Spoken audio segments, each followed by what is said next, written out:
ਸਤਿ ਸ਼੍ਰੀ ਅਕਾਲ ਜੀ। ਪੰਜਾਬੀ ਰੇਡੀਓ ਤੇ ਪੰਜਾਬੀ ਟੀਵੀ ਯੂਐਸਏ ਵੇਖ ਸੁਣ ਰਹੇ ਸਾਰੇ ਸਰੋਤਿਆਂ ਦਾ ਬਹੁਤ-ਬਹੁਤ ਸਵਾਗਤ ਹੈ। ਪ੍ਰੋਗਰਾਮ ਬਿਯੋਂਡ ਦਾ ਹੈਡਲਾਈਨਸ ਵਿਦ ਮਨਦੀਪ ਪੂਨੀਆ ਦੇ ਵਿੱਚ ਇਸ ਪ੍ਰੋਗਰਾਮ ਦੇ ਵਿੱਚ ਮਨਦੀਪ ਪੂਨੀਆ ਹੋਣਾ ਦਾ ਸਾਥ ਹੁੰਦਾ ਹੈ ਤੇ ਦੇਸ਼ ਵਿਦੇਸ਼ ਨਾਲ ਜੁੜੀਆਂ ਹੋਈਆਂ ਵੱਖ-ਵੱਖ ਖਬਰਾਂ ਹੁੰਦੀਆਂ ਨੇ ਜਿਨ੍ਹਾਂ ਤੇ ਚਾਨਣਾ ਪਾਈਦਾ। ਸੋ ਪੂਨੀਆ ਜੀ ਨੂੰ ਨਾਲ ਲੈਣੇ ਆ ਤੇ ਫਿਰ ਰੁੱਖ ਖਬਰਾਂ ਦਾ ਕਰਾਂਗੇ। ਬਹੁਤ-ਬਹੁਤ ਸਵਾਗਤ ਹੈ ਜੀ।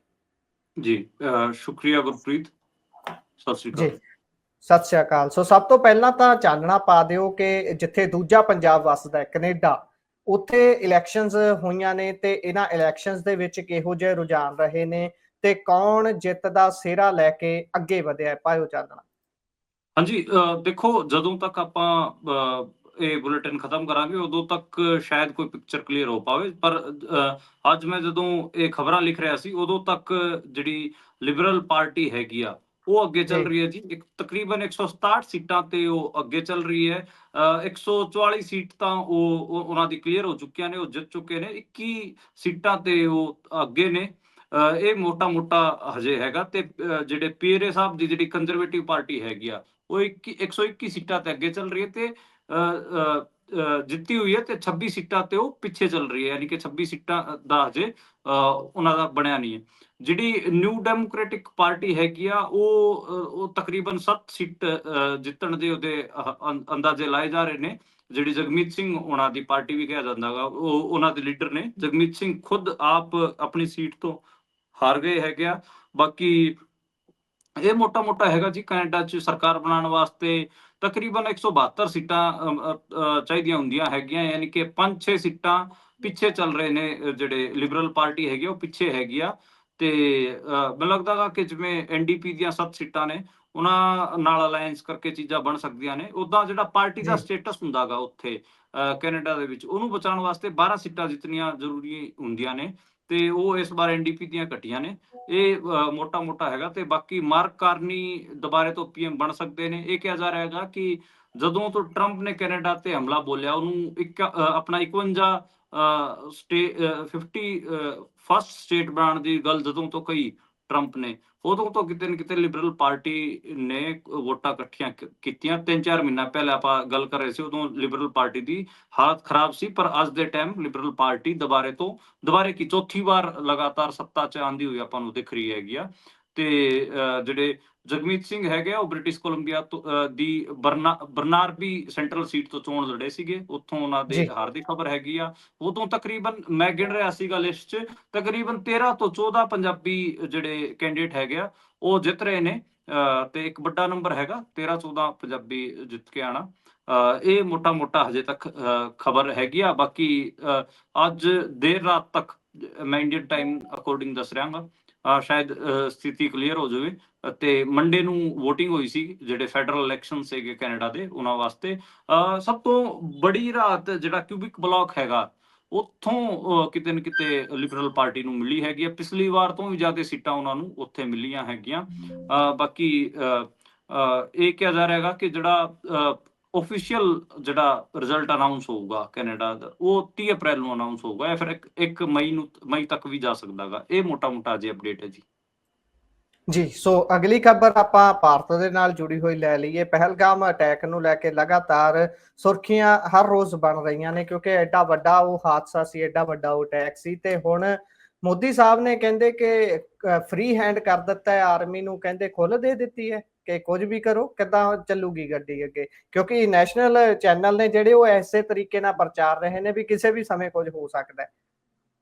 ਹਾਂਜੀ, ਲਗਾਤਾਰ ਅੱਜ ਅਸੀਂ ਵੀ ਦੇਖ ਰਹੇ ਸੀਗੇ ਕਿ ਇਹ ਕਿਹਾ ਜਾ ਰਿਹਾ ਹੈਗਾ ਕਿ 48 ਘੰਟਿਆਂ 'ਚ ਕੁਝ ਹੋਣ ਜਾ ਰਿਹਾ ਹੈਗਾ, 28 ਘੰਟਿਆਂ 'ਚ ਕੁਝ ਹੋਣ ਜਾ ਰਿਹਾ ਹੈਗਾ, 24 ਘੰਟਿਆਂ 'ਚ ਕੁਝ ਹੋਣ ਜਾ ਰਿਹਾ ਹੈਗਾ। ਲਗਾਤਾਰ ਇਸ ਕਿਸਮ ਦੀਆਂ ਖਬਰਾਂ ਤਾਂ ਫਲੈਸ਼ ਕਰ ਰਹੀਆਂ ਨੇ। ਮੈਂ ਪਿਛਲੀ ਖਬਰ ਨਾਲ ਪਹਿਲਾਂ ਇੱਕ ਗੱਲ ਜੋੜਦਾ। ਜਗਮੀਤ ਸਿੰਘ, ਜਿਵੇਂ ਤੁਸੀਂ ਨੈਸ਼ਨਲ ਮੀਡੀਆ ਦਾ ਜ਼ਿਕਰ ਕੀਤਾ, ਜਗਮੀਤ ਸਿੰਘ ਦੀ ਹਾਰ ਦਾ ਜਸ਼ਨ ਇੰਡੀਆ ਦੇ ਵਿੱਚ ਮਨਾਇਆ ਜਾ ਰਿਹਾ ਹੈਗਾ। ਖਾਸ ਕਰ ਨੈਸ਼ਨਲ ਗੋਦੀ ਮੀਡੀਆ ਚੈਨਲ ਜਿਨ੍ਹਾਂ ਨੂੰ ਪ੍ਰੋ ਮੋਦੀ ਮੰਨਿਆ ਜਾਂਦਾ ਹੈਗਾ, ਨਰਿੰਦਰ ਮੋਦੀ, ਉਹ ਸਾਰੇ ਜਸ਼ਨ ਮਨਾ ਰਹੇ ਨੇ। ਉਹ ਮਤਲਬ ਜਗਮੀਤ ਸਿੰਘ ਦੀ ਹਾਰ ਦਾ ਬਹੁਤ ਜ਼ਿਆਦਾ ਜਸ਼ਨ ਮਨਾ ਰਹੇ ਨੇ। ਤੁਸੀਂ ਆਪ ਸੋਚ ਕੇ ਦੇਖੋ ਕਿ ਜਿਹੜੇ ਸਿੱਖ ਬਾਹਰਲੇ ਦੇਸ਼ਾਂ 'ਚ ਵਸਦੇ ਨੇ ਉਹਨਾਂ ਨੂੰ ਵੇਖ ਕੇ ਕਿਤੇ ਨਾ ਕਿਤੇ ਗੋਦੀ ਮੀਡੀਆ ਕਿੰਨੀ ਜਲਦੀ ਹੈਗਾ, ਕਿੰਨੀ ਭੁੰਦੀ ਹੈਗੀ ਆ, ਉਹਨਾਂ ਤੋਂ ਕਿੰਨਾ ਸੜਦੀ ਹੈਗੀ ਆ, ਉਹ ਤੁਸੀਂ ਆਪ ਹਿਸਾਬ ਲਾਓ। ਤੇ ਮੈਨੂੰ ਤਾਂ ਬਹੁਤ ਅਜੀਬ ਲੱਗਿਆ ਕਿ ਮਤਲਬ ਠੀਕ ਹੈ ਕਿ ਉਹ ਕੈਨੇਡਾ ਦਾ ਚੋਣ ਨੇ, ਕੈਨੇਡਾ 'ਚ ਉਹ ਹਾਰਨ ਜਿੱਤਣ ਕੀ ਮਤਲਬ ਉਹਦਾ ਕੀ ਅਸਰ ਪੈ ਰਿਹਾ ਗਾ। ਪਰ ਇੱਥੇ ਉਹ ਖੁਸ਼ੀਆਂ ਮਨਾ ਰਹੇ ਨੇ ਕਿ ਦੇਖੋ ਜਗਮੀਤ ਸਿੰਘ ਹਾਰ ਗਿਆ, ਜਗਮੀਤ ਸਿੰਘ ਹਾਰ ਗਿਆ। ਐਡੀ ਇਹਨਾਂ ਦੀ ਸੋਚ ਹੈਗੀ ਜੀ, ਦੇਖ ਲਓ ਤੁਸੀਂ। ਹਾਂ, ਬਾਕੀ ਹੁਣ ਜਿਹੜੀ ਅਗਲੀ ਖਬਰ ਹੈ ਪਹਿਲਗਾਮ ਵਾਲੀ, ਬੇਸਿਕਲੀ ਨਰਿੰਦਰ ਮੋਦੀ ਨੇ ਤਿੰਨੇ ਜਿਹੜੇ ਸੈਨਾ ਦੇ ਪ੍ਰਮੁੱਖ ਹੈਗੇ ਆ, ਮਤਲਬ ਜਲ, ਥਲ, ਵਾਯੂ, ਤਿੰਨੇ ਜਿਹੜੀਆਂ ਸੈਨਾਵਾਂ ਨੇ ਇੰਡੀਆ ਦੀਆਂ, ਇੰਡੀਅਨ ਆਰਮੀਜ਼, 에ਅਰ ਫੋਰਸ ਵੀ ਹੋ ਗਿਆ, ਨੇਵੀ ਹੋ ਗਿਆ, ਇੰਡੀਅਨ ਆਰਮੀ ਹੋ ਗਈ, ਤਿੰਨਾਂ ਦੇ ਜਿਹੜੇ ਪ੍ਰਮੁੱਖ ਨੇ ਉਹਨਾਂ ਨਾਲ ਮੀਟਿੰਗ ਕੀਤੀ ਸੀਗੀ। ਤੇ ਉਸ ਮੀਟਿੰਗ 'ਚ ਕਿਹਾ ਜਾ ਰਿਹਾ ਹੈਗਾ ਕਿ ਉਹਨਾਂ ਨੇ ਕਿਹਾ ਹੈਗਾ ਕਿ ਤੁਹਾਨੂੰ ਖੁੱਲੀ ਛੂਟ ਹੈ। ਇਸ ਕਿਸਮ ਦਾ ਪ੍ਰਚਾਰ ਲਗਾਤਾਰ ਨੈਸ਼ਨਲ ਮੀਡੀਆ ਦੇ ਵਿੱਚ ਚੱਲ ਰਿਹਾ ਹੈਗਾ। ਇਹ ਕੱਲ ਜਿਹੜੀ ਕੇਂਦਰ ਸਰਕਾਰ ਦੀ ਜਿਹੜੀ ਕੈਬਨਿਟ ਮੀਟਿੰਗ ਹੈਗੀ ਆ, ਉਹ ਵੀ ਹੋਣੀ ਹੈ ਬੁੱਧਵਾਰ ਨੂੰ। ਕੱਲ 11 ਵਜੇ ਉਹ ਮੀਟਿੰਗ ਹੋਊਗੀ। ਉਹਦੇ 'ਚ ਕਿਹਾ ਜਾ ਰਿਹਾ ਹੈਗਾ ਕਿ ਨਰਿੰਦਰ ਮੋਦੀ ਉਹਦੀ ਅਧਿਕਸ਼ਤਾ ਕਰਨਗੇ। ਹਾਲਾਂਕਿ ਨਰਿੰਦਰ ਮੋਦੀ ਜਿਹੜੀ ਸਰਵਦਲੀय ਬੈਠਕ ਹੋਈ ਉਹਦੇ 'ਚ ਗਾਇਬ ਸੀਗੇ, ਪਰ ਹੁਣ ਉਹ ਦਿਖਣਗੇ ਆਪਾਂ ਨੂੰ। ਇਹ ਮੋਟੀ ਅਜੇ ਖਬਰ ਆ ਰਹੀ ਹੈ ਜੀ, ਤੇ ਲਗਾਤਾਰ ਮੀਡੀਆ ਤਾਂ ਇਹ ਪ੍ਰਚਾਰ ਹੀ ਰਿਹਾ ਹੈਗਾ ਕਿ ਅੱਧੇ ਘੰਟੇ 'ਚ ਕੁਛ ਹੋਣ ਜਾ ਰਿਹਾ ਹੈਗਾ, 24 ਘੰਟਿਆਂ 'ਚ ਕੁਛ ਹੋਣ ਜਾ ਰਿਹਾ ਹੈਗਾ, 48 ਘੰਟਿਆਂ 'ਚ ਕੁਛ ਹੋ ਰਿਹਾ ਹੈਗਾ।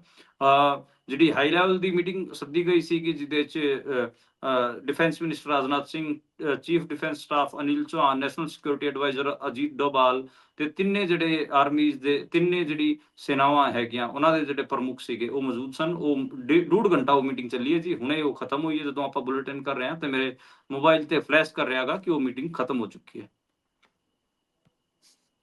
ਸੋ ਅਗਲੀ ਖਬਰ ਵੀ ਪਹਿਲਗਾਮ ਦੇ ਨਾਲ ਹੀ ਜੁੜੀ ਹੋਈ ਹੈ। ਜੰਮੂ ਕਸ਼ਮੀਰ ਦੇ 15 ਸੈਕਟਰ 'ਚ ਪਾਕਿਸਤਾਨ ਨੇ ਬੰਬ ਵਰਸਾਏ ਨੇ ਜੀ। ਹਾਂਜੀ, ਸੈਕਟਰ 15 ਦੇ ਦਾ ਜਿਹੜਾ ਇਲਾਕਾ ਹੈਗਾ, ਇਹ ਬੇਸਿਕਲੀ ਜਿਹੜਾ ਲਾਈਨ ਆਫ ਕੰਟਰੋਲ ਹੈਗੀ ਆ, ਉਹਦੇ ਨਾਲ ਜਿਹੜੇ ਸਟੇ ਹੋਏ ਪਿੰਡ ਹੈਗੇ ਆ ਉਹਨਾਂ ਨੂੰ ਸੈਕਟਰ 15 ਕਿਹਾ ਜਾਂਦਾ ਹੈਗਾ। ਤੇ ਤਕਰੀਬਨ ਜਿਹੜੀ ਕ੍ਰਿਸ਼ਨਾ ਘਾਟੀ ਹੈਗੀ ਆ, ਉੱਥੇ ਇਹ ਪਿੰਡ 135 ਕਿਲੋਮੀਟਰ ਤੱਕ ਫੈਲੇ ਹੋਏ ਨੇ। ਉੱਥੇ ਮਤਲਬ ਇਹ ਗੋਲਾਬਾਰੀ ਦੀ ਖਬਰ ਹੈਗੀ ਆ। ਜਿਹੜਾ ਪਾਕਿਸਤਾਨ ਓਕੂਪਾਈਡ ਕਸ਼ਮੀਰ ਹੈਗਾ, ਉਹ ਉੱਥੋਂ ਹੀ ਸ਼ੁਰੂ ਹੁੰਦਾ ਹੈਗਾ ਜੀ। ਉਹ ਸਿਰਫ ਅੱਧਾ ਕਿਲੋਮੀਟਰ ਦੂਰ ਰਹਿ ਜਾਂਦਾ ਹੈਗਾ, ਵਿਚਾਲੇ ਬਹੁਤ ਥੋੜਾ ਗੈਪ ਹੈਗਾ। ਤੇ ਉੱਥੇ ਜਿਹੜੇ ਇਹ ਕਸ਼ਮੀਰੀ ਹੈਗੇ ਇਹਨਾਂ ਨੇ ਆਪਣੇ ਬੰਕਰ ਵੀ ਬਣਾਏ ਹੋਏ ਨੇ। ਤੇ ਇਹਨੂੰ ਜਿਹੜਾ ਲਾਈਨ ਆਫ ਕੰਟਰੋਲ ਹੈਗਾ, ਉਹਦੇ ਆਲੇ ਦੁਆਲੇ ਜਿੰਨੇ ਵੀ ਲੋਕ ਰਹਿੰਦੇ ਨੇ, ਉੱਥੇ ਇਹ ਸਾਰਾ ਕੁਝ ਹੋ ਰਿਹਾ ਹੈਗਾ। ਮਤਲਬ ਬੇਸਿਕਲੀ ਕਈ ਥਾਵਾਂ ਤੇ ਇਸ ਕਿਸਮ ਦੀਆਂ ਖਬਰਾਂ ਨੇ ਜਿੱਥੇ ਪਾਕਿਸਤਾਨ ਵਾਲਿਆਂ ਨੇ ਫਾਇਰਿੰਗ ਕੀਤੀ ਹੈ ਤੇ ਰਾਕੇਟ ਦਾਗੇ ਨੇ। ਇਹ ਮੋਟਾ ਹਜੇ ਖਬਰ ਆ ਰਹੀ ਹੈ। ਤੇ ਇਹ ਉਹ ਜਿਹੜਾ LOC ਵਾਲਾ ਜਿਹੜਾ ਏਰੀਆ ਹੈਗਾ, ਉੱਥੇ ਦੇ ਨੇੜੇ ਦੇ ਪਿੰਡ ਹੈਗੇ ਆ, ਉੱਥੋਂ ਇਸ ਕਿਸਮ ਦੀ ਰਿਪੋਰਟਿੰਗ ਲਗਾਤਾਰ ਆਪਾਂ ਨੂੰ ਸੁਣਨ ਨੂੰ ਮਿਲ ਰਹੀ ਹੈ ਜੀ। ਸੋ ਅਗਲੀ ਖਬਰ ਵੀ ਜਿਹੜੀ ਹੈ ਉਹ ਪਹਿਲਗਾਮ ਮੁੱਦੇ ਤੋਂ ਬਾਅਦ ਦੇਸ਼ ਦੇ ਵਿੱਚ ਸਰਕਾਰ ਦੇ ਵੱਲੋਂ ਕੀਤੀਆਂ ਗਈਆਂ ਕਹਿ ਲਈਏ ਵੀ ਹੁਕਮਾਂ ਨੂੰ ਦੇ ਸੰਬੰਧ ਵਿੱਚ ਹੀ ਹੈ ਕਿ ਜਲਦੀ ਤੋਂ ਜਲਦੀ ਜਿਹੜੇ ਪਾਕਿਸਤਾਨੀ ਭਾਰਤ ਦੇ ਵਿੱਚ ਨੇ ਉਹ ਦੇਸ਼ ਛੱਡ ਕੇ ਵਾਪਸ ਚਲੇ ਜਾਣ। ਫਿਰ ਉਸ ਨੂੰ ਐਕਸਟੈਂਡ ਵੀ ਕੀਤਾ ਜਾਂਦਾ ਹੈ ਤੇ ਹੁਣ ਪੂਰਨ ਤੌਰ ਦੇ ਉੱਪਰ ਅੱਜ ਤੋਂ ਭਾਰਤ ਪਾਕ ਅਟਾਰੀ ਬਾਰਡਰ ਬੰਦ ਹੋ ਗਿਆ ਤੇ ਹੁਣ ਕਿਵੇਂ ਅੱਗੇ ਗੱਲ ਤੁਰੂਗੀ? ਹਾਂਜੀ, ਜਿਹੜੀ ਹੁਣ ਖਬਰ ਆ ਰਹੀ ਹੈ ਕਿ ਜਿਹੜੇ ਜੰਮੂ ਕਸ਼ਮੀਰ ਦੇ ਵਿੱਚ ਜਿਹੜਾ ਪਹਿਲਗਾਮ ਦਾ ਹਮਲਾ ਹੋਇਆ ਹੈਗਾ, ਉਸ ਤੋਂ ਬਾਅਦ ਜਿਹੜਾ ਅਟਾਰੀ ਬਾਰਡਰ ਨੂੰ ਬੰਦ ਕਰਨ ਦੀ ਡੈਡਲਾਈਨ ਦਿੱਤੀ ਗਈ ਸੀ 29 ਅਪ੍ਰੈਲ ਦੀ, ਉਹ ਸਰਕਾਰ ਹੁਣ ਪੂਰੀ ਕਰ ਰਹੀ ਹੈਗੀ ਆ, ਪੂਰ ਰਹੀ ਹੈ।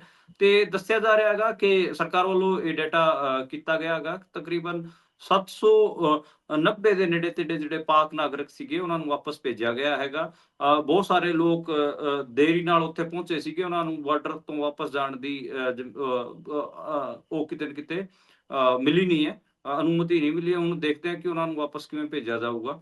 ਤੇ ਇਹ ਮੋਟੀ ਹਜੇ ਖਬਰ ਆ ਰਹੀ ਹੈ। ਇਮੀਗ੍ਰੇਸ਼ਨ ਜਿਹੜਾ ਡਿਪਾਰਟਮੈਂਟ ਹੈ ਉਹਨੇ ਜੀ ਕਿਤੇ ਨਾ ਕਿਤੇ ਇਸ ਬਾਰੇ ਜਾਣਕਾਰੀ ਦਿੱਤੀ ਤੇ ਉਹਨਾਂ ਨੇ 5 ਵਜੇ ਤੋਂ ਬਾਅਦ ਜਿੰਨੇ ਲੋਕ ਅਟਾਰੀ ਬਾਰਡਰ ਪਹੁੰਚੇ ਨੇ ਉਹਨਾਂ ਨੂੰ ਰਿਸੀਵ ਕਰਨ ਤੋਂ ਮਨਾ ਕਰ ਦਿੱਤਾ ਹੈ। ਇਹ ਮੋਟੀ ਖਬਰ ਹੈਗੀ ਆ ਇਹ।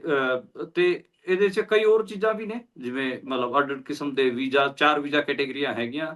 ਉਹਨਾਂ ਨੂੰ ਕਿਤੇ ਨਾ ਕਿਤੇ ਉਹ ਸਾਰੀ ਵੀਜ਼ਾ ਕੈਟੇਗਰੀਆਂ ਵਾਲੇ ਲੋਕਾਂ ਨੂੰ ਵਾਪਸ ਭੇਜਿਆ ਗਿਆ ਹੈਗਾ ਜੀ। ਸੋ ਇਸੇ ਦੇ ਨਾਲ ਹੀ ਜਦੋਂ ਇਹ ਸਾਰਾ ਕੁਝ ਵਾਪਰਦਾ ਹੈ ਤਾਂ ਪੰਜਾਬ ਦੇ ਵਿੱਚੋਂ ਇੱਕ ਭਾਰਤੀ ਜਵਾਨ ਨੂੰ ਕਹਿੰਦੇ ਨੇ ਕਿ ਪਾਕਿਸਤਾਨ ਦੇ ਰੇਂਜਰਸ ਚੁੱਕ ਕੇ ਲੈ ਜਾਂਦੇ ਨੇ ਤੇ ਉਸ ਤੋਂ ਬਾਅਦ ਉਸ ਦੀ ਪਤਨੀ ਦੇ ਵੱਲੋਂ ਵੀ ਬਿਆਨ ਸਾਹਮਣੇ ਆਉਂਦਾ ਹੈ ਤੇ ਹੁਣ ਉਹ ਜਿਹੜਾ ਰੇਂਜਰ ਸੀ ਉਹ ਬੰਗਾਲ ਨਾਲ ਸੰਬੰਧ ਰੱਖਦਾ ਸੀ। ਉਸ ਦੀ ਪਤਨੀ ਬੰਗਾਲ ਤੋਂ ਪੰਜਾਬ ਆ ਗਈ ਹੈ ਜੀ। ਕੀ ਕਹਿੰਦਿਆਂ ਹੋਇਆਂ ਪੰਜਾਬ ਆਈ ਹੈ ਤੇ ਅੱਗੇ ਕੀ ਹੁਣ ਗੱਲ ਤੁਰੀ ਹੈ ਉਸ ਮਾਮਲੇ 'ਚ? ਕੀ ਉਸ ਰੇਂਜਰ ਨੂੰ ਵਾਪਸ ਲਿਆਉਣ ਦੇ ਲਈ ਉਸ ਜਵਾਨ ਨੂੰ ਸੰਘਰਸ਼ ਕੋਈ ਚੱਲ ਰਿਹਾ, ਕੋਈ ਗੱਲਬਾਤ ਸਿਰੇ ਲੱਗੀ ਹੈ? ਹਾਂਜੀ, ਸਹੀ ਦੱਸਿਆ ਗੁਰਪ੍ਰੀਤ ਕਿ ਉਹਨਾਂ ਦੀ ਜਿਹੜੀ ਪਤਨੀ ਹੈਗੀ ਆ ਜਵਾਨ ਦੀ, ਉਹ ਇੱਥੇ ਪੰਜਾਬ ਆ ਕੇ ਬਹਿ ਗਈ ਹੈਗੀ ਆ, ਫਿਰੋਜ਼ਪੁਰ ਪਹੁੰਚ ਗਈ ਹੈਗੀ ਆ।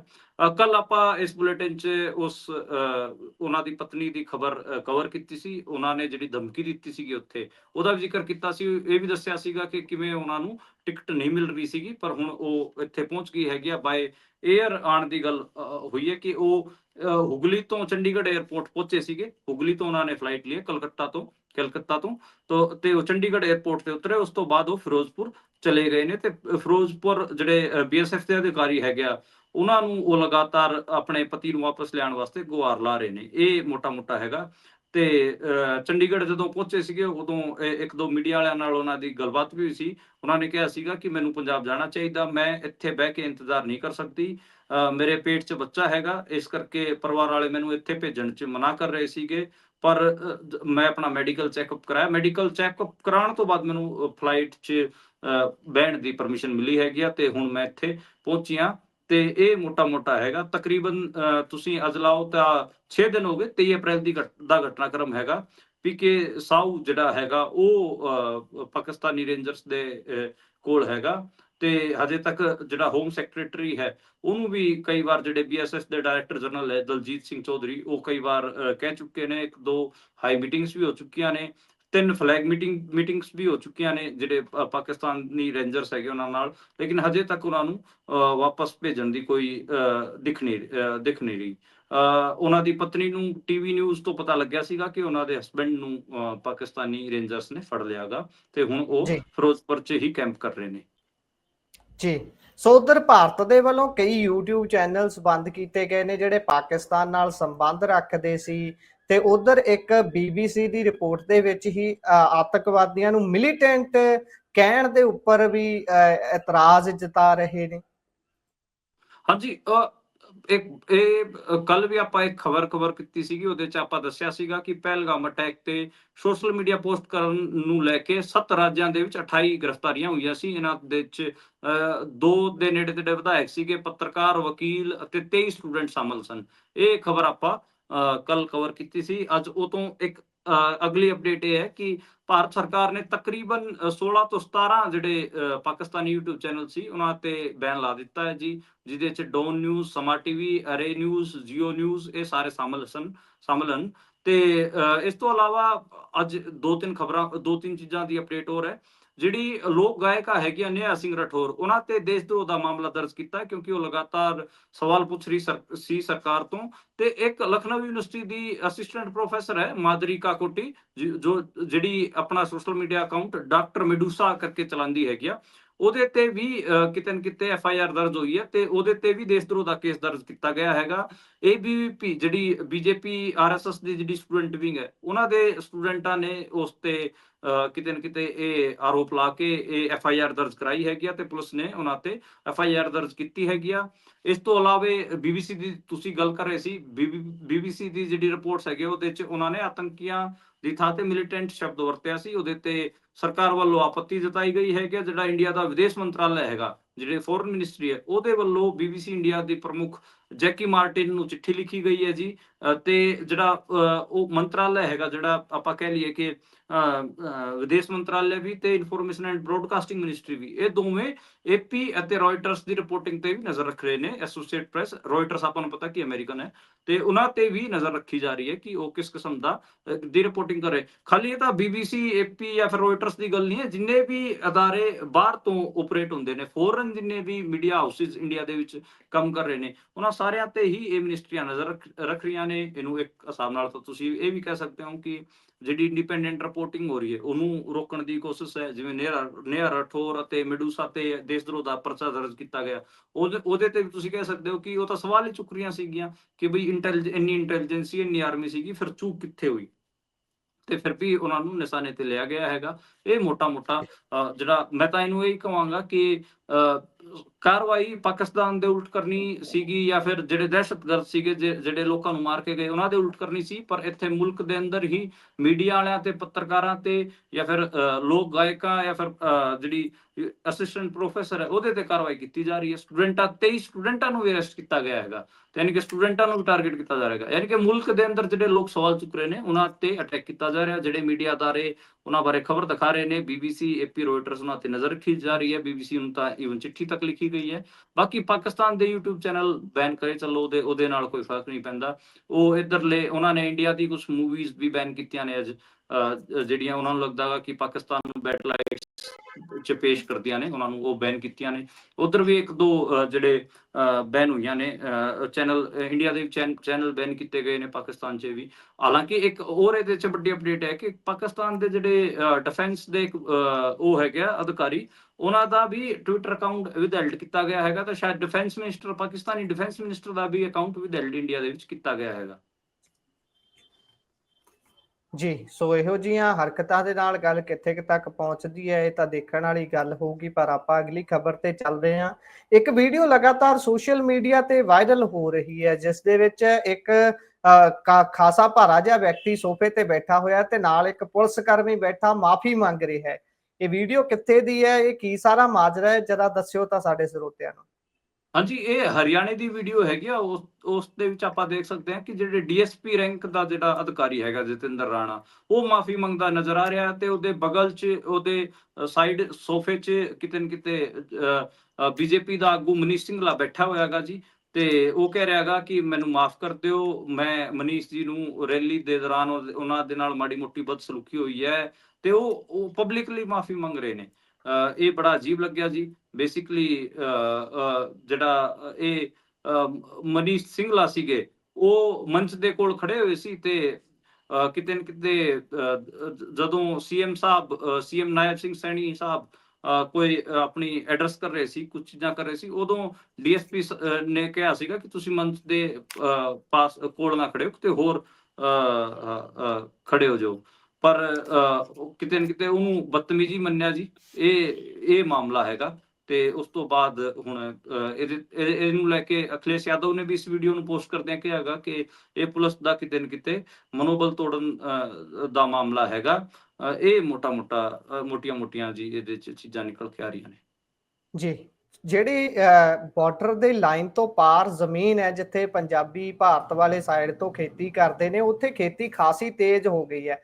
ਕੱਲ ਪਰਸੋਂ ਦੀ ਤਾਂ ਇੱਕ ਖਾਸੀ ਗੱਲ ਵੀ ਚੱਲ ਰਹੀ ਹੈ ਕਿ ਜਲਦੀ ਤੋਂ ਜਲਦੀ ਫਸਲ ਕੱਟਣ ਦੇ ਲਈ ਆਖਿਆ ਗਿਆ। ਫਿਰ DC ਅੰਮ੍ਰਿਤਸਰ ਉਹ ਸਾਹਮਣੇ ਆਉਂਦੇ ਨੇ, ਉਹ ਕਹਿੰਦੇ ਨੇ ਕਿ ਇਦਾਂ ਦੀ ਕੋਈ ਗੱਲ ਨਹੀਂ, ਆਪਾਂ ਇਹਦੇ ਲਈ ਸਾਰਾ ਪ੍ਰੀਕਾਸ਼ਨਸ ਲੈ ਕੇ ਸਾਰਾ ਕੁਝ ਕਰਨਾ ਹੈ। ਪਰ ਹੁਣ ਦੱਸੋ ਜੀ, ਕਿਵੇਂ ਕਟਾਈ ਚੱਲ ਰਹੀ ਹੈ ਜਾਂ ਕਟਾਈ ਕਰਨ ਨਹੀਂ ਦਿੱਤੀ ਜਾ ਰਹੀ, ਕਿਵੇਂ ਹੈ ਗੱਲਬਾਤ? ਦੇਖੋ, ਬੇਸਿਕਲੀ ਕੀ ਹੈ ਕਿ ਜਿੰਨੇ ਵੀ ਬਾਰਡਰ ਦੇ ਆਲੇ ਦੁਆਲੇ ਜਿੰਨੇ ਵੀ ਪਿੰਡ ਨੇ, ਉਹਨਾਂ ਦੇ ਖੇਤਾਂ 'ਚ ਜਿਹੜੀ ਆਪਾਂ ਨੂੰ ਪਤਾ ਕਿ ਇਸ ਟਾਈਮ ਕਣਕ ਉਦਾਂ ਕੱਟੀ ਜਾ ਚੁੱਕੀ ਹੈ। ਮਾੜੇ ਮੋਟੇ ਥਾਵਾਂ ਤੇ ਕਣਕ ਬਚੀ ਹੋਈ ਹੈ। ਬਾਕੀ ਜਿਹੜਾ ਕਣਕ ਦੀ ਜਿਹੜੀ ਤੂੜੀ ਬਚ ਜਾਂਦੀ ਹੈ, ਜਿਹੜੇ ਕਿ ਪਸ਼ੂਆਂ ਵਾਸਤੇ ਆਪਾਂ ਰੱਖਦੇ ਹੈਗੇ ਆ, ਉਹ ਬਚਿਆ ਹੋਇਆ ਹੈਗਾ ਜੀ ਹਜੇ। ਤੇ ਇਹ ਸਾਰਾ ਮਾਮਲਾ ਹੈਗਾ। ਹਾਲਾਂਕਿ ਜਿਹੜੇ ਕਿਸਾਨ ਨੇ, ਉਹਨਾਂ ਨੇ ਫਸਲ ਆਪਣੀ ਕੱਟਣੀ ਸ਼ੁਰੂ ਕਰ ਦਿੱਤੀ ਹੈ। ਤੇ ਇਹਦੇ 'ਚ ਜਿਹੜੇ ਜ਼ਿਆਦਾਤਰ ਗੁਰਦਾਸਪੁਰ ਦੇ ਪਿੰਡ ਹੋ ਗਏ, ਅੰਮ੍ਰਿਤਸਰ ਦੇ ਪਿੰਡ ਹੋ ਗਏ, ਉਹਨਾਂ ਤੋਂ ਇਹ ਖਬਰਾਂ ਆ ਰਹੀਆਂ ਨੇ। ਜਿਵੇਂ ਮੈਂ ਇੱਕ ਖਬਰ ਦੇਖ ਰਿਹਾ ਸੀਗਾ, ਗੁਰਦਾਸਪੁਰ ਦਾ ਪਿੰਡ ਹੈਗਾ ਚੌਤਰਾ, ਉਹ ਜਦੋਂ ਪਹਿਲਾਂ ਇੰਡੀਆ ਪਾਕਿਸਤਾਨ ਦੇ ਵਾਰ ਹੋਏ ਹੈਗੇ, ਉਦੋਂ ਵੀ ਉਹਨਾਂ ਦੀ ਜਿਹੜੀਆਂ ਫਸਲਾਂ ਸੀਗੀਆਂ ਤੇ ਉਹਨਾਂ ਦੇ ਮਕਾਨ ਸੀ, ਉਹਨਾਂ ਨੂੰ ਨੁਕਸਾਨ ਹੋਇਆ ਸੀਗਾ। ਤੇ ਇਸ ਵਾਰ ਉਹਨਾਂ ਨੇ ਪਹਿਲਾਂ ਹੀ ਆਪਣੇ ਖੇਤਾਂ ਤੋਂ ਸਾਰੀਆਂ ਫਸਲਾਂ ਤੇ ਤੂੜੀ ਵਗੈਰਾ ਜਾਂ ਫਿਰ ਜਿੰਨਾ ਵੀ ਜਿਹੜਾ ਚੀਜ਼ਾਂ ਹੁੰਦੀਆਂ ਉਹ ਸਾਰੀਆਂ ਚੱਕ ਲਈਆਂ ਨੇ। ਤੇ ਸਾਰਾ ਉਹ ਆਪਣੇ ਕਿਤੇ ਨਾ ਕਿਤੇ ਉਹਨਾਂ ਨੂੰ ਡਰ ਹੈ ਕਿ ਕਿਤੇ ਨਾ ਕਿਤੇ ਵਾਰ ਨਾ ਹੋ ਜਾਵੇ, ਇਸ ਕਰਕੇ ਉਹਨਾਂ ਨੇ ਆਪਣੇ ਘਰਾਂ ਦੇ ਵਿੱਚ ਵੀ ਪ੍ਰਬੰਧ ਕਰਨੇ ਸ਼ੁਰੂ ਕਰ ਦਿੱਤੇ ਹਨ। ਇਹ ਬਾਰਡਰ ਵਾਲੇ ਜਿਹੜੇ ਪਿੰਡ ਹੁੰਦੇ ਨੇ, ਉੱਥੇ ਦਿੱਕਤਾਂ ਤਾਂ ਮਾੜੀਆਂ ਮੋਟੀਆਂ ਹੁੰਦੀਆਂ ਨੇ ਇਸ ਕਿਸਮ ਦੀਆਂ ਜੀ। ਜੀ, ਮਾੜੀਆਂ ਮੋਟੀਆਂ ਦੀ ਦਿੱਕਤਾਂ ਤਾਂ ਖਾਸੀਆਂ ਹੁੰਦੀਆਂ ਨੇ। ਮੈਂ ਇੱਕ ਰਿਪੋਰਟ ਸੁਣ ਰਿਹਾ ਸੀ, ਜਿਸ ਦੇ ਵਿੱਚ ਉਹ ਕਹਿ ਰਹੇ ਸੀ ਕਿ ਕੁਝ ਵੀ ਇਹੋ ਜਿਹਾ ਹੁੰਦਾ ਹੈ ਜਾਂ ਉਹਦੀ ਭਿਣਕ ਜੀ ਵੀ ਉੱਠਦੀ ਹੈ ਤਾਂ ਸਾਨੂੰ ਨਾਲ ਲੱਗਦਾ ਹੀ ਆਪਣਾ ਬਿਸਤਰਾ, ਬੋਰੀ ਬਿਸਤਰਾ ਚੱਕ ਕੇ ਇੱਥੋਂ ਜਾਣ ਲਈ ਕਹਿ ਦਿੱਤਾ ਜਾਂਦਾ ਹੈ, ਜਿਹੜਾ ਕਿ ਸਾਡੇ ਲਈ ਬਹੁਤ ਕਠਿਨ ਹੁੰਦਾ, ਬਹੁਤ ਔਖਾ ਕੰਮ ਹੁੰਦਾ ਹੈ ਉਹ ਵਾਲਾ, ਕਿ ਤੁਹਾਨੂੰ ਕੁਝ ਨਹੀਂ ਪਤਾ ਕਿ ਕਦੋਂ ਦੋਵੇਂ ਦੇਸ਼ਾਂ ਦੇ ਵਿਚਾਲੇ ਮਾੜੀ ਜੀ ਵੀ ਖਿੱਚਾਤਣੀ ਹੋਣੀ ਹੈ ਤੇ ਉਸ ਦੇ ਵਿੱਚ ਤੁਹਾਡਾ ਡੰਡੀ ਡੋਰਾ ਇੱਥੋਂ ਚੁਕਾਇਆ ਜਾਣਾ ਹੈ। ਅੱਗੇ ਚੱਲੀਏ ਤਾਂ ਪ੍ਰਤਾਪ ਬਾਜਪਾ LOP ਜਿਹੜੇ ਪੰਜਾਬ ਨੇ, ਤੇ ਉਹਨਾਂ ਨੇ ਜਿਹੜਾ ਬੀਤੇ ਦਿਨੀ ਬਿਆਨ ਦਿੱਤਾ ਸੀ ਧਮਾਕਿਆਂ ਨੂੰ ਲੈ ਕੇ, ਬੰਬ ਧਮਾਕਿਆਂ ਨੂੰ ਲੈ ਕੇ, ਉਸ ਤੋਂ ਬਾਅਦ ਲਗਾਤਾਰ ਉਹਨਾਂ ਦੀ ਖਿਚਾਈ ਹੋ ਰਹੀ ਹੈ, 7-7 ਘੰਟੇ ਪੁੱਛਗਿੱਛ ਹੋ ਰਹੀ ਹੈ ਤੇ ਉਹਨਾਂ ਦੇ ਯਾਚਿਕਾ ਲਾਈ ਸੀ ਤੇ ਉਸ ਤੋਂ ਬਾਅਦ ਸਰਕਾਰ ਦੇ ਕੋਲੋਂ ਨੋਟਿਸ ਸਰਕਾਰ ਨੂੰ ਚਲਾ ਗਿਆ ਹੈ। ਕਿਸ ਵਿਸ਼ੇ ਤੇ ਨੋਟਿਸ ਗਿਆ ਹੈ ਜੀ? ਦੇਖੋ ਬੇਸਿਕਲੀ ਇਹ ਮਾਮਲਾ ਕਿ ਆਪਾਂ ਨੂੰ ਪਤਾ ਕਿ ਉਹਨਾਂ ਤੋਂ 2 ਵਾਰ ਪੁੱਛਗਿੱਛ ਹੋ ਚੁੱਕੀ ਹੈ। ਉਹਨਾਂ ਨੇ 50 ਬੰਬਾਂ ਵਾਲਾ ਇੱਕ ਇੰਟਰਵਿਊ ਦਿੱਤਾ ਸੀ ਚੈਨਲ ਨੂੰ। ਉਸ ਤੋਂ ਬਾਅਦ ਹੀ ਉਹਨਾਂ ਤੇ ਕੇਸ ਦਰਜ ਹੋਇਆ ਸੀਗਾ। ਮਾਮਲਾ 11 ਅਪ੍ਰੈਲ ਨੂੰ ਦਰਜ ਹੋਇਆ ਸੀ। 19 ਅਪ੍ਰੈਲ ਨੂੰ ਉਹਨਾਂ ਨੂੰ ਇੱਕ ਵਾਰ ਸੁਣਵਾਈ ਵਾਸਤੇ ਆਪਾਂ ਕਹੀਏ ਪੁੱਛਗਿੱਛ ਵਾਸਤੇ ਬੁਲਾਇਆ ਗਿਆ ਸੀਗਾ ਮੋਹਾਲੀ ਦੇ ਵਿੱਚ ਸਾਈਬਰ ਕ੍ਰਾਈਮ ਪੁਲਿਸ ਸਟੇਸ਼ਨ 'ਚ, ਤੇ ਦੂਜੀ ਵਾਰ 25 ਅਪ੍ਰੈਲ ਨੂੰ ਬੁਲਾਇਆ ਗਿਆ ਸੀਗਾ। 25 ਅਪ੍ਰੈਲ ਨੂੰ ਜਦੋਂ ਉਹਨਾਂ ਨੂੰ ਬੁਲਾਇਆ ਗਿਆ ਸੀਗਾ ਤੇ ਉਹਨਾਂ ਦਾ ਉਸ ਟਾਈਮ ਉਹਨਾਂ ਦਾ ਜਿਹੜਾ ਮੋਬਾਈਲ ਫੋਨ ਸੀਗਾ ਉਹ ਇਸ ਸਾਈਬਰ ਕ੍ਰਾਈਮ ਪੁਲਿਸ ਨੇ ਜਮ੍ਹਾਂ ਕਰਾ ਲਿਆ ਸੀਗਾ। ਤੇ 1-2 ਦਿਨ ਪਹਿਲਾਂ ਪੁਲਿਸ ਨੇ ਉਹਨਾਂ ਨੂੰ ਦੁਬਾਰੇ ਤੋਂ ਅਪਰੋਚ ਕੀਤੀ ਤੇ ਕਿਹਾਗਾ ਕਿ ਜਿਹੜਾ ਤੁਸੀਂ ਮੋਬਾਈਲ ਫੋਨ ਜਮ੍ਹਾਂ ਕਰਾ ਕੇ ਗਏ ਹੋ, ਇਹਦੇ ਸਾਨੂੰ ਪਾਸਵਰਡ ਦੱਸੋ।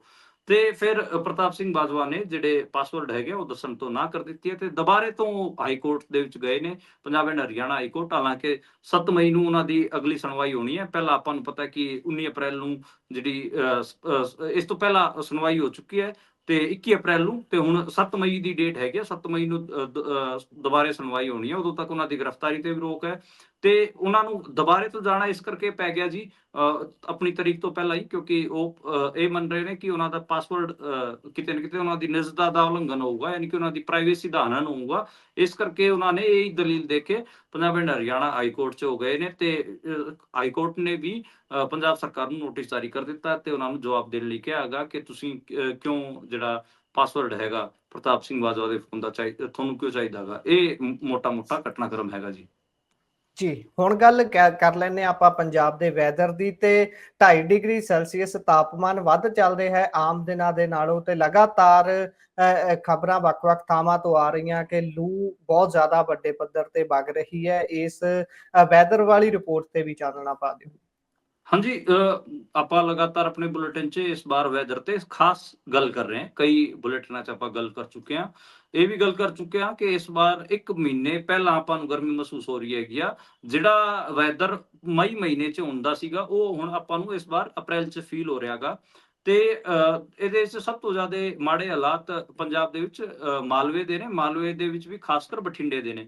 ਬਠਿੰਡਾ ਦੇ ਵਿੱਚ ਤਕਰੀਬਨ 44 ਡਿਗਰੀ ਟੈਂਪਰੇਚਰ ਰਹਿ ਰਿਹਾ ਗਾ। ਬਠਿੰਡੇ 에ਅਰਪੋਰਟ ਦੀ ਮੈਂ ਖਬਰ ਦੱਸ ਰਿਹਾ ਗਾ, ਉੱਥੇ 43.9 ਡਿਗਰੀ ਟੈਂਪਰੇਚਰ ਸੀਗਾ, ਜਿਹੜਾ ਕਿ ਇੰਨਾ ਟੈਂਪਰੇਚਰ ਮਾਲਵੇ ਦੇ ਵਿੱਚ ਆਪਾਂ ਨੂੰ ਮਈ ਮਹੀਨੇ 'ਚ ਦੇਖਣ ਨੂੰ ਮਿਲਦਾ ਸੀਗਾ, ਪਰ ਇਸ ਵਾਰ ਆਪਾਂ ਨੂੰ ਅਪ੍ਰੈਲ 'ਚ ਹੀ ਦੇਖਣ ਨੂੰ ਮਿਲ ਰਿਹਾ ਗਾ। ਤਕਰੀਬਨ ਜਦੋਂ ਜੇ ਆਪਾਂ ਨੋਰਮਲ ਉਸ ਤੋਂ ਗੱਲ ਕਰੀਏ ਤੇ ਜੇ ਆਪਾਂ ਪਿਛਲੇ ਸਾਲਾਂ ਦੇ ਰਿਕਾਰਡ ਦੇਖੀਏ ਤਾਂ ਤਕਰੀਬਨ 2.5 ਡਿਗਰੀ ਜਿਹੜਾ ਟੈਂਪਰੇਚਰ ਹੈਗਾ ਹੁਣ ਅੱਜ ਦੇ ਉਸ ਜੇ ਡੇਟ ਅਨੁਸਾਰ ਦੇਖੀਏ ਤਾਂ ਜ਼ਿਆਦਾ ਹੈਗਾ। ਤੇ ਹੀਟ ਵੇਵ ਦੇ ਜਿਹੜੇ ਆਪਾਂ ਨੂੰ ਪਹਿਲਾਂ ਵੀ ਦੱਸਿਆ ਸੀਗਾ ਕਿ ਮਾਲਵੇ ਦੇ 14 ਇਲਾਕਿਆਂ ਦੇ ਵਿੱਚ ਇਹ ਹੀਟ ਵੇਵ ਦੀ ਚੇਤਾਵਨੀ ਵੀ ਦਿੱਤੀ ਗਈ ਸੀਗੀ ਤੇ ਚੱਲ ਵੀ ਰਹੀ ਹੈ। ਬਹੁਤ ਸਾਰੀਆਂ ਲੂ ਲੱਗਣ ਦੀਆਂ ਖਬਰਾਂ ਵੀ ਆ ਰਹੀਆਂ ਨੇ। ਬਹੁਤ ਡਰਾਈ ਏਅਰ ਹੈਗੀ ਆ ਉਹ ਇਸ ਟਾਈਮ ਵਗ ਰਹੀ ਹੈਗੀ ਆ, ਜਿਹਦੇ ਕਰਕੇ ਫਾਜ਼ਿਲਕਾ, ਮੁਕਤਸਰ, ਫਿਰੋਜ਼ਪੁਰ, ਫਰੀਦਕੋਟ, ਬਠਿੰਡਾ, ਮਾਨਸਾ ਉੱਥੇ ਹੀਟ ਵੇਵ ਦੇ ਯੈਲੋ ਅਲਰਟ ਜਾਰੀ ਕਰ ਰੱਖੇ ਨੇ ਜੀ। ਤੇ ਅੱਡ-ਅੱਡ ਕਿਸਮ ਦੇ ਪਿਛਲੇ 4 ਦਿਨਾਂ ਤੋਂ ਆਪਾਂ ਦੇਖ ਰਹੇ ਹਾਂ ਕਿ ਅੱਡ-ਅੱਡ ਕਿਸਮ ਦੇ ਜਿਹੜੇ ਮੌਸਮ ਅਲਰਟ ਲਗਾਤਾਰ ਆ ਰਹੇ ਨੇ। ਕਿਤੇ ਮੌਸਮ ਖਰਾਬ ਹੋਣ ਦੀ ਗੱਲ ਆ ਰਹੀ ਹੈ, ਕਿਸੇ ਕੁਛ ਆ ਰਿਹਾ ਹੈਗਾ। ਜਿਵੇਂ 30 ਅਪ੍ਰੈਲ ਨੂੰ ਕੱਲ, ਯਾਨੀ ਕਿ ਕੱਲ ਵੀ ਜਿਹੜੇ ਲੂ ਚੱਲਣ ਦੀ ਸੰਭਾਵਨਾ ਹੈਗੀ। ਹਾਲਾਂਕਿ ਜਿਹੜੇ ਪਠਾਨਕੋਟ, ਹੁਸ਼ਿਆਰਪੁਰ, ਰੂਪਨਗਰ, ਮੋਹਾਲੀ ਇੱਥੇ ਬਾਰਿਸ਼ ਤੇ ਤੇਜ਼ ਹਵਾਵਾਂ ਚੱਲਣ ਦਾ ਔਰੇਂਜ ਅਲਰਟ ਜਾਰੀ ਹੋ ਰੱਖਿਆ ਗਾ ਜੀ। 2 ਮਈ ਨੂੰ ਕਿਤੇ ਨਾ ਕਿਤੇ ਦੁਬਾਰੇ ਤੋਂ ਆਂਧੀ ਅਤੇ ਮਾੜੀ ਮੋਟੀ ਵਰਖਾ ਦੀ ਗੱਲ ਮਾਲਵੇ ਦੇ ਵਿੱਚ ਵੀ ਕਹੀ ਗਈ ਹੈ, ਜਿਹਦੇ 'ਚ ਪਟਿਆਲਾ, ਬਠਿੰਡਾ, ਮਾਨਸਾ ਉੱਥੇ ਵੀ ਇਹ ਕਿਹਾ ਗਿਆ ਹੈਗਾ ਕਿ ਬਾਰਿਸ਼ ਹੋ ਸਕਦੀ ਹੈ, ਫਿਰ ਅੰਧੜ ਵੀ ਚੱਲ ਸਕਦਾ ਗਾ, ਆਂਧੀ ਵੀ ਮਾੜੀ ਮੋਟੀ ਆ ਸਕਦੀ ਹੈਗੀ ਆ। ਇਹ ਮੋਟੇ-ਮੋਟੇ ਅਲਰਟ ਹੁਣ ਆਪਾਂ ਨੂੰ ਦੇਖਣ ਨੂੰ ਮਿਲ ਰਹੇ ਨੇ। ਤੇ ਅਗਲੇ 2-3 ਦਿਨਾਂ ਵਿੱਚ ਇਹ ਲੱਗ ਰਿਹਾ ਹੈਗਾ ਕਿ ਜਿਹੜਾ ਮੌਸਮ ਹੈ ਉਹਦੇ 'ਚ ਜਿਹੜਾ ਟੈਂਪਰੇਚਰ ਅੱਗੇ ਉੱਪਰ ਗਿਆ ਹੋਇਆ ਹੈਗਾ ਉਹ ਥੋੜਾ ਥੱਲੇ ਆਊਗਾ। ਜਿਹੜਾ ਆਪਾਂ 43-44 ਡਿਗਰੀ ਮਾਲਵੇ ਦੇ ਵਿੱਚ ਦੇਖ ਰਹੇ ਨੇ ਉਹ ਤਕਰੀਬਨ 40 ਡਿਗਰੀ ਤੇ ਵਾਪਸ ਆਊਗਾ। ਜਿਵੇਂ ਜਲੰਧਰ ਵਾਲੇ ਇਲਾਕੇ 'ਚ, ਦੁਆਬੇ ਵਾਲੇ ਇਲਾਕੇ 'ਚ ਆਪਾਂ ਦੇਖ ਰਹੇ ਹੈਗੇ ਆ ਕਿ ਉੱਥੇ ਇਸ ਟਾਈਮ 40-41 ਚੱਲ ਰਿਹਾ ਹੈਗਾ, ਉੱਥੇ 38 ਤੱਕ ਆ ਜਾਊਗਾ ਜੀ। ਇਹ ਮੋਟਾ-ਮੋਟਾ ਪੰਜਾਬ ਦਾ ਅਗਲੇ ਕੁਝ ਦਿਨਾਂ ਤੱਕ ਜਿਹੜਾ ਆਪਾਂ ਕਹਿ ਲਈਏ ਕਿ ਮੌਸਮ ਦਾ ਹਾਲ ਹੈਗਾ। ਤੇ ਕੱਲ ਸਪੈਸ਼ਲੀ ਬਹੁਤ ਕ੍ਰੂਸ਼ੀਅਲ ਹੈ ਮਾਲਵੇ ਵਾਸਤੇ। ਕੱਲ ਆਪਾਂ ਨੂੰ ਮਾਲਵੇ ਦੇ ਵਿੱਚ ਹੀਟ ਵੇਵ ਦੇਖਣ ਨੂੰ ਮਿਲੂਗੀ। ਜੀ। ਸੋ ਅਗਲੀ ਖਬਰ ਤੇ ਵੀ ਪਾ ਦਿਓ ਚਾਨਣਾ। ਕੱਲ ਲਾਰੈਂਸ ਬਿਸ਼ਨੋਈ ਮਾਮਲੇ ਦੇ ਵਿੱਚ ਅਦਾਲਤ 'ਚ ਸੁਣਵਾਈ ਸੀ ਤੇ ਬਹੁਤ ਸਾਰੇ ਜਿਹੜੇ ਅਫਸਰ ਸੀ ਉਹਨਾਂ ਦੇ ਵੱਲੋਂ ਇਹ ਕਿਹਾ ਗਿਆ ਸੀ ਕਿ ਅਸੀਂ ਪੋਲੀਗ੍ਰਾਫੀ ਟੈਸਟ ਨਹੀਂ ਕਰਵਾਉਣਾ, ਪਿੱਛੇ ਹਟ ਗਏ ਸੀ ਉਹ ਕਰਵਾਉਣ ਤੋਂ। ਪਰ ਉਹਨਾਂ ਦੀ ਇਹ ਜਾਚਿਕਾ ਜਿਹੜੀ ਉਹਨਾਂ ਨੇ ਦਿੱਤੀ ਸੀ ਨਾ ਕਰਵਾਉਣ ਵਾਲੀ, ਉਹ ਤਾਂ ਜੀ ਹੋ ਗਈ ਰੱਦ। ਪਾਇਓ ਚਾਨਣਾ। ਇਹਦੇ 'ਚ ਇਹ ਨਿਕਲ ਕੇ ਆ ਰਿਹਾ ਹੈਗਾ ਕਿ ਜਿਹੜੇ 5 ਪੁਲਿਸ ਕਰਮੀ ਜਿਹੜੇ ਸਸਪੈਂਡ ਵੀ ਚੱਲ ਰਹੇ ਨੇ, ਡੀਐਸਪੀ ਗੁਰਸ਼ੇਪ ਨੂੰ ਛੱਡ ਕੇ ਜਿਹੜੇ ਕਾਂਸਟੇਬਲ ਰੈਂਕ ਦੇ ਨੇ, ਜਿਹਦੇ ਜੀ, ਜੀ। 'ਚ ਕਾਂਸਟੇਬਲ ਮੁਖਤਿਆਰ, ਕਾਂਸਟੇਬਲ ਸਿਮਰਨਜੀਤ ਸਿੰਘ, ਕਾਂਸਟੇਬਲ ਹਰਪ੍ਰੀਤ ਸਿੰਘ, ਬਲਵਿੰਦਰ ਸਿੰਘ, ਸਤਨਾਮ ਸਿੰਘ, ਅੰਮ੍ਰਿਤਪਾਲ ਸਿੰਘ, ਇਹ ਸਾਰੇ ਦੇ ਸਾਰੇ ਕਾਂਸਟੇਬਲ ਰੈਂਕ ਦੇ ਬੰਦੇ ਨੇ। ਤੇ ਇਹਨਾਂ ਨੇ ਪਹਿਲਾਂ ਪਾਲੀਗ੍ਰਾਫ ਟੈਸਟ ਕਰਾਉਣ ਦੀ ਸਹਿਮਤੀ ਦਿੱਤੀ ਸੀਗੀ, ਪਰ ਕੱਲ ਦੁਬਾਰੇ ਤੋਂ ਫਿਰ ਮੁੱਕਰ ਗਏ। ਉਹਨਾਂ ਨੇ ਕਿਹਾ ਕਿ ਸਾਡੇ ਤੇ ਦਬਾਅ ਪਾਇਆ ਗਿਆ ਸੀ, ਇਸ ਕਰਕੇ ਅਸੀਂ ਸਹਿਮਤੀ ਦਿੱਤੀ ਸੀ ਤੇ ਅਸੀਂ ਪਾਲੀਗ੍ਰਾਫ ਟੈਸਟ ਨਹੀਂ ਕਰਾਉਣਾ ਚਾਹੁੰਦੇ। ਪਰ ਕੋਰਟ ਨੇ ਕਿਹਾਗਾ ਕਿ ਤੁਸੀਂ ਬਾਰ-ਬਾਰ ਆਪਣੇ ਬਿਆਨ ਨਹੀਂ ਬਦਲ ਸਕਦੇ। ਕੋਰਟ ਨੇ ਕਿਹਾਗਾ ਕਿ ਤੁਹਾਨੂੰ ਪਹਿਲਾਂ ਜੇ ਤੁਸੀਂ ਕਿਤੇ ਨਾ ਕਿਤੇ ਜੇ ਸਹਿਮਤੀ ਦਿੱਤੀ ਹੈਗੀ ਆ ਤੇ ਤੁਹਾਨੂੰ ਪਾਲੀਗ੍ਰਾਫ ਟੈਸਟ ਕਰਾਉਣਾ ਪਊਗਾ। ਜਿਹੜੇ ਇਹ ਜਿਹੜੇ ਪੁਲਿਸ ਕਾਂਸਟੇਬਲ ਹੈਗੇ ਇਹਨਾਂ ਦੇ ਜਿਹੜੇ ਵਕੀਲ ਨੇ ਸੁਲਤਾਨ ਸਿੰਘ ਸੰਧਾ, ਉਹਨਾਂ ਨੇ ਮੀਡੀਆ ਨੂੰ ਦੱਸਿਆਗਾ ਕਿ ਇੱਕ ਏਡੀਜੀਪੀ ਰੈਂਕ ਦਾ ਇੱਕ ਵਰਿਸ਼ਟ ਇੱਕ ਸੀਨੀਅਰ ਆਈਪੀਐਸ ਆਫੀਸਰ ਸੀਗਾ, ਉਹਨੇ ਹੀ ਕਿਤੇ ਨਾ ਕਿਤੇ ਇਹਨਾਂ ਨੂੰ ਜਿਹੜੇ ਇਹ 5-6 ਜਣੇ ਜਿਹੜੇ ਕਾਂਸਟੇਬਲ ਰੈਂਕ ਦੇ ਬੰਦੇ ਹੈਗੇ, ਇਹਨਾਂ ਨੂੰ ਪੋਲੀਗ੍ਰਾਫੀ ਟੈਸਟ ਵਾਸਤੇ ਸਹਿਮਤ ਕਰਾਉਣ ਵਾਸਤੇ ਦਬਾਅ ਪਾਇਆ ਸੀਗਾ। ਪਰ ਹੁਣ ਉਸ ਟਾਈਮ ਜਦੋਂ ਇਹ ਸਾਰਾ ਸੀਗਾ, ਉਸ ਟਾਈਮ ਉਹਨਾਂ ਦਾ ਵਕੀਲ ਉਹਨਾਂ ਦੇ ਨਾਲ ਨਹੀਂ ਸੀ, ਇਸ ਕਰਕੇ ਉਹਨਾਂ ਨੇ ਪਰਮਿਸ਼ਨ ਦੇ ਦਿੱਤੀ ਸੀ। ਜਿਵੇਂ ਮੈਂ ਕੱਲ ਵੀ ਦੱਸ ਰਿਹਾ ਸੀਗਾ ਤੁਹਾਨੂੰ ਕਿ ਕਈ ਏਡੀਜੀਪੀ ਰੈਂਕ ਦੇ ਬੰਦੇ ਵੀ ਉੱਥੇ ਫਿਰਦੇ ਨੇ, ਤੇ ਅੱਜ ਦੇਖੋ ਉਹਨਾਂ ਦੇ ਵਕੀਲ ਨੇ ਸਟੇਟਮੈਂਟ ਦੇ ਦਿੱਤੀ। ਇਹ ਨਿਕਲ ਕੇ ਸਾਹਮਣੇ ਆ ਗਿਆ ਕਿ ਉਹਨਾਂ ਨੂੰ ਜਿਹੜੇ ਕਾਂਸਟੇਬਲ ਸੀਗੇ ਉਹਨਾਂ ਤੇ ਦਬਾਅ ਵੀ ਇੱਕ ਏਡੀਜੀਪੀ ਰੈਂਕ ਦੇ ਸੀਨੀਅਰ ਆਈਪੀਐਸ ਅਧਿਕਾਰੀ ਨੇ ਪਾਇਆ ਸੀਗਾ, ਤੇ ਹੁਣ ਉਹ ਵਿਚਾਰੇ ਮੁੱਕਰ ਰਹੇ ਨੇ ਤੇ ਉਹਨਾਂ ਨੂੰ ਮੁੱਕਰਨ ਵੀ ਨਹੀਂ ਦੇ ਰਹੀ ਕੋਰਟ। ਤੇ ਖੈਰ ਇਹ ਤਾਂ ਹੁੰਦਾ ਹੀ ਹੈ, ਆਪਾਂ ਕਈ ਵਾਰ ਗਲਤ ਕਰ ਚੁੱਕੇ ਹੀ ਆ ਕਿ ਮਤਲਬ ਹਮੇਸ਼ਾ ਕਿਤੇ ਨਾ ਕਿਤੇ ਜਿਹੜਾ ਭਾਂਡਾ ਹੈਗਾ ਉਹ ਛੋਟੇ ਅਧਿਕਾਰੀਆਂ ਤੇ ਫੁੱਟਦਾ ਹੈਗਾ, ਤੇ ਹੁਣ ਕਾਂਸਟੇਬਲਾਂ ਨੂੰ ਲਪੇਟੇ 'ਚ ਅਗਲੇ ਲੈ ਰਹੇ ਨੇ। ਜੀ। ਸੋ ਗਾਜ ਤਾਂ ਹਮੇਸ਼ਾ ਹੇਠਾਂ ਵਾਲਿਆਂ ਤੇ ਡਿੱਗਦੀ ਹੈ, ਉੱਤਰਲੇ ਤਾਂ ਚੁੱਪ ਚਪੀਤੇ ਲੰਘ ਜਾਂਦੇ ਨੇ ਜਾਂ ਫਿਰ ਵਰਤ ਜਾਂਦੇ ਨੇ ਉਹ ਲਿੰਕਸ ਨੂੰ ਜਿਹੜੇ ਉਹਨਾਂ ਨੇ ਲੰਬੇ ਸਮੇਂ ਸੇਵਾ ਦੇ ਦੌਰਾਨ ਸੇਵਾ ਵੀ ਕਾਦੀ ਨਿਭਾਏ ਹੁੰਦੇ ਨੇ, ਤਨਖਾਹ ਲੈਂਦੇ ਨੇ। ਸੋ ਪ੍ਰੋਗਰਾਮ ਦਾ ਸਮਾਂ ਇੱਥੇ ਸਮਾਪਤ ਹੁੰਦਾ। ਸੋ ਤੁਸੀਂ ਜੁੜੇ ਜਾਣਕਾਰੀਆਂ ਸਾਂਝੀਆਂ ਕੀਤੀਆਂ, ਬਹੁਤ-ਬਹੁਤ ਧੰਨਵਾਦ ਪੂਨੀਆ। ਸ਼ੁਕਰੀਆ ਗੁਰਪ੍ਰੀਤ। ਸੋ ਇਹ ਸਨ ਸਾਡੇ ਨਾਲ ਮਨਦੀਪ ਪੂਨੀਆ ਜੀ, ਜਿਨ੍ਹਾਂ ਨੇ ਵੱਖ-ਵੱਖ ਖਬਰਾਂ ਦੇ ਉੱਪਰ ਚਾਨਣਾ ਪਾਇਆ। ਕਿਵੇਂ ਲੱਗਿਆ ਤੁਹਾਨੂੰ ਪ੍ਰੋਗਰਾਮ? ਤੁਸੀਂ ਆਪਣੇ ਵਿਚਾਰ, ਰਾਏ, ਟਿੱਪਣੀਆਂ ਸਾਡੇ ਨਾਲ ਸਾਂਝਾ ਕਰ ਸਕਦੇ ਹੋ। ਜੁੜੇ ਰਹੋ ਪੰਜਾਬੀ ਰੇਡੀਓ ਤੇ ਪੰਜਾਬੀ ਟੀਵੀ USA ਦੇ ਨਾਲ, ਕਿਉਂਕਿ ਪ੍ਰੋਗਰਾਮਾਂ ਦੀ ਲਗਾਤਾਰਤਾ ਇਸੇ ਤਰ੍ਹਾਂ ਬਰਕਰਾਰ ਰਹੇਗੀ। ਧੰਨਵਾਦ। ਸਤਿ ਸ਼੍ਰੀ ਅਕਾਲ।